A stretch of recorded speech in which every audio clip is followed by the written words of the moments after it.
U.S. Senate on Wednesday voted to block a bipartisan resolution that would have limited President Donald Trump's military campaign against Iran.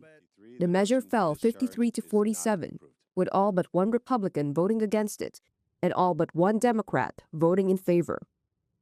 It had called for Congress to sign off on any hostilities with Iran, a move supporters described as reclaiming the body's constitutional authority to declare war.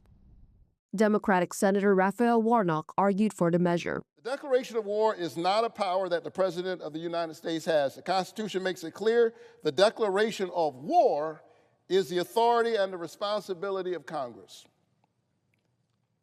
Presidents of both parties, yes, they have engaged in military operations, but the declaration of war belongs to this body.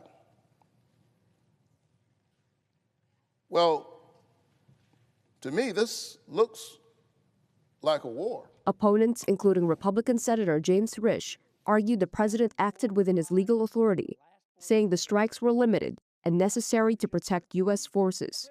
45 of the last 47 presidents, which is all we've had, have ordered kinetic acts, just like President Trump has done, without going to Congress. This isn't new. The Constitution, Article 2, clearly gives the president not only the right, but indeed the duty, as does his oath, to protect the United States. The outcome wasn't a surprise. Republicans have a narrow control of both chambers and have blocked earlier attempts to curb Trump's war powers.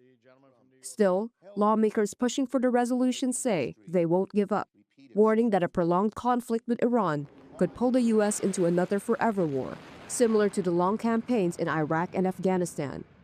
A Reuters Ipsos poll this week shows only 1 in 4 Americans approve of the strikes, and about half believe Trump is too willing to use military force. The House is set to vote on its own version of the Iran War Powers Resolution on Thursday. But even if both chambers approve it, the measure would still need a 2/3 majority to overcome a likely veto from President Trump.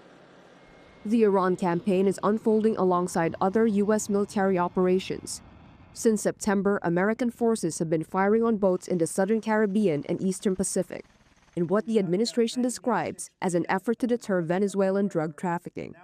Trump also deployed troops to Venezuela in January to capture country president Nicolas Maduro.